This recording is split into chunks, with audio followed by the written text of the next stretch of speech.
Hello student, online class में आप लोगों का फिर से स्वागत है। तो नेक्स्ट क्लास में मैंने आप लोगों को सिलेबस के बारे में जानकारी दी थी और कहा था कि अगली क्लास में आप लोगों को बताऊंगी। तो आपके सिलेबस के अनुसार 9th में इस चैप्टर का नाम है सजीव जगत और 11th में इस चैप्टर का नाम है सजीव जगत की विविधता। तो क्लास 9th और 11th दोनों के बच्चे इसी वीडियो से पढ़ेंगे। तो बच्चों देख लेते हैं, इसमें आप लोग को पढ़ना है कि वनस्पति जगत और जंतु जगत को किस प्रकार वर्गीकृत किया गया है, किस किस श्रेणी में रखा गया है। अब बच्चों तो ये जानने से पहले हम जान लेते हैं सजीव क्या है। तो बच्चों बताइए सजीव क्या है। आप जानते हैं सजीव क्या है? जिनमें विभिन्न प्रकार की जैविक क्रियाएं होती हैं वो सजीव कहलाते हैं। सिंपल सी परिभाषा मैंने आप लोगों को बताई थी और आप लोगों को याद भी होगा कि वे जीव जिनमें सभी जैविक क्रियाएं संपन्न हो वे क्या कहलाते हैं? सजीव। ठीक है बच्चों। और वे जिनमें जैविक क्रियाएं या सजीवों में होने वाली क्रियाएं ना संपन्न हो वो क्या होते हैं? निर्जीव।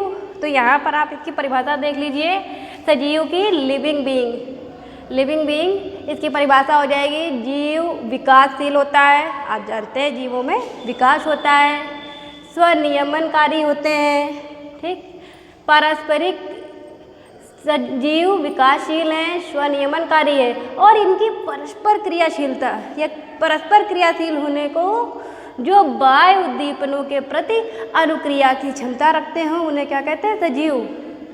थोड़ी सी कॉम्प्लेक्स है परिभाषा ये आपके बुक के अनुसार, लेकिन आपको क्या याद रखना है बच्चों? जो बोल रहे हैं आप पेन रजिस्टर कॉपी सब लेके बैठिए, उस पर नोट कर लीजिए, पॉइंट आउट कर लेना है आपको कि वे जिनमें जैविक क्रियाएं संपन्न होती हैं उन्हें क्या कहते हैं? सजीव। सिंपल सी परिभाषा। जैविक क्रियाएं कौन कौन सी हैं? पाचन, उत्सर्जन, पोषण, श्वसन, प्रजनन, ये सभी क्या हैं? जैविक क्रियाएं हैं। तो जिनमें ये सारी क्रियाएं संपन्न हो वो क्या कहलाते हैं? सजीव।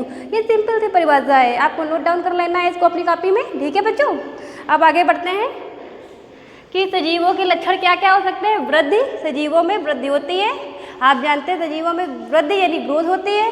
सजीव ही तो बढ़ते हैं बच्चों। जैसे मान लेते हैं आपने अपने आप छोटा बच्चा देखा होगा, 1 साल पहले उसकी लेंथ कितनी थी और उसके 1 साल बाद कितनी लेंथ है।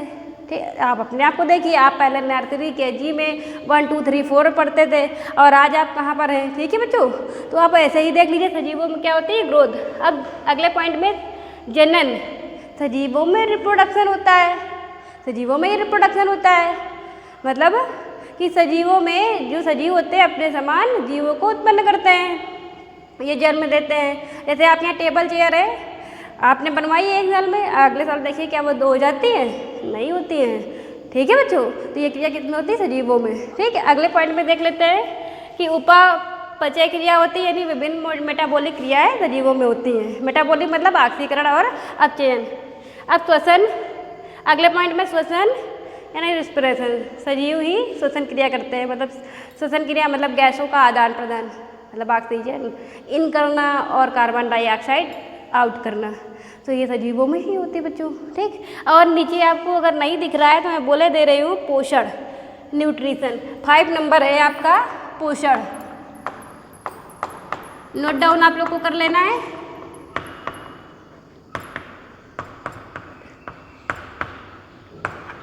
ठीक है, तो सजीवों में पोषण क्रिया होती है यानी पाचन क्रिया होती है, तो पोषण क्रिया ही होगी। ठीक है बच्चों, यानी कि आपको क्या पाचन के द्वारा ही पोषण प्राप्त हो रहा है। अगले पॉइंट में आ जाएगा उत्सर्जन यानी एक्सक्रीशन, मतलब पाचन के पश्चात जो भी वेस्ट पदार्थ बनता है इसको बाहर करने की क्रिया क्या कहलाती है? उत्सर्जन। ये केवल सजीवों में ही होता बच्चों, क्योंकि सजीवों को भोजन खाने की आवश्यकता होती है। क्या ऐसा होता है कि कोई निर्जीव पदार्थ कहता है कि मुझे भोजन दो? नहीं कहता है ना, कहता है? नहीं कहता है। ठीक, अब अगले पॉइंट में संवेदनशीलता होती है सजीवों में यानी सेंसिटिविटी होती है, मतलब आप किसी भी क्रिया के प्रति सेंसिटिव होते हैं। जैसे कि यदि आपका पैर कांटे में पड़ा तो आपने अपने पैर को क्या किया? पीछे कर लिया। ठीक है, आपकी आंखों में लाइट पड़ी तो आपने आंखों की पलकों को क्या कर लिया? सिकोड़ लिया। तो ये सेंसिटिविटी है बच्चों, और जबकि ये क्रिया किसमें? निर्जीवों में नहीं होती है। चाहो तो आप ट्राई करके देख सकते हो घर में। ठीक है बच्चों, और हाँ बच्चों यहाँ पे अनुकूलता भी हो सकती है, अनुकूलनशीलता यानी एडाप्टेशन, सजीवों में एडाप्टेशन होता है। तो अनुकूलनशीलता, एडाप्टेशन, सजीवों में होती है। एडाप्टेशन का मतलब है मतलब जैसे मौसम के प्रति हम लोग क्या करते हैं, अनुक्रिया व्यक्त करते हैं। कैसे ठंडी का मौसम आता है तो आप बिना कहे स्वेटर पहन लेते हैं, ठीक है। गर्मी का मौसम आता है तो आपको फैन की आवश्यकता होती है, एसी की आवश्यकता होती है, ठीक बच्चों। तो इसी को एडाप्टेशन कहते हैं। निर्जीव वस्तुओं में इसकी आवश्यकता नहीं होती, ठंडी होती तो उन्हें नहीं चाहिए रजाई ओढ़ने के लिए, और ना ही गर्मी में उन्हें पंखे की आवश्यकता है। बच्चों आपको इतना ध्यान रखना होगा। ये आपको यहाँ तक आपको समझ में आ गया होगा। आगे बढ़ेंगे वर्गीकरण। अब बच्चों वर्गीकरण क्या है? क्लासिफिकेशन। बच्चों वर्गीकरण क्या है? क्लासिफिकेशन। यानी जब बच्चों आप पहले सिंपल में समझिए, जब हम किसी भी चीज़ को या किसी भी वस्तु को सिस्टमैटिक तरीके से, किस तरीके से? सिस्टमैटिक तरीके से अलग अलग रो में व्यवस्थित करें, ये क्रिया क्या कहलाती है? वर्गीकरण। तो इसकी यानी जब किसी वस्तु को श्रेणीबद्ध करके व्यवस्थित क्रम में रखा जाए तो ये क्रिया क्या कहलाती है? वर्गीकरण। आप इसको नोट डाउन कर लीजिए। श्रेणीबद्ध करने की क्रिया को वर्गीकरण कहते हैं। एक सिंपल सी परिभाषा हो गई आप लोगों की। श्रेणीबद्ध करने की क्रिया को वर्गीकरण कहते हैं। बच्चों वर्गीकरण के जनक कैरोलस लिनियस हैं, तो इसको नेक्स्ट क्लास में पढ़ेंगे आप लोग।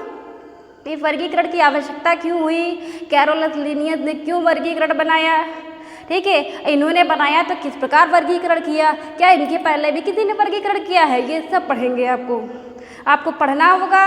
और बहुत सिंपल है, बस आपको थोड़ी सी तैयारी करनी पड़ेगी, बार बार आपको रिवीजन करना पड़ेगा। जो मैंने पढ़ाया है वो आपको फिर से एक बार वीडियो देखने के बाद आप लोगों को फिर से अपने आप से पढ़ना है बच्चों। तो इसका स्क्रीनशॉट आप लोग ले लीजिए। हाँ बच्चों स्क्रीनशॉट तो आप लोगों ने ले लिया होगा। बच्चों जो भी आपको दिक्कत हो आप कमेंट के द्वारा या व्हाट्सएप नंबर पर मेरे या पर्सनल फ़ोन पे आप लोग फ़ोन करके पूछ सकते हैं यदि आप लोग को कोई दिक्कत होती है। बच्चों एक बात और ध्यान रखना है कि वर्गीकरण जो मैंने यहाँ से आप लोगों को लाकर छोड़ दिया है, तो आप लोग इस पर भी सोचिए कि वर्गीकरण है क्या है। तो इसको सोचने का तरीका आपको बता दे रहे हैं, आपको कैसे सोचना है कि वर्गीकरण क्यों आवश्यक है, क्या इसको क्यों जोड़ा गया है। बच्चों हमने क्या बताया कि किसी भी वस्तु को सिस्टमैटिक तरीके से रखने की क्रिया को क्या कहते हैं? वर्गीकरण। जैसे कि आप अपने घर में लीजिए कि मम्मी ने क्या किया होगा, किचन का सामान किचन में रखा होगा, ठीक है। आपके पढ़ने का स्टडी का सामान आपके रूम में होगा, ठीक है। क्यों? क्योंकि यदि आपको मान लेते हैं बिस्किट की ज़रूरत हुई तो आपको पता है कि ये कहाँ मिलेगा, किचन में, तो आप सीधा कहाँ जाते हैं? किचन में, ठीक है। अब उसमें भी वर्गीकरण हुआ होगा। जो बिस्किट रखा होगा कहाँ रखा होगा, मम्मी ने कोई एक सेफ जगह बनाई होगी, डिब्बा बनाया होगा या अलमारी बनाई होगी, वहाँ पे तो आप सीधा जाके वहाँ पे लेते हैं, जाके निकालते हैं। क्यों? इससे आपको आसानी हुई।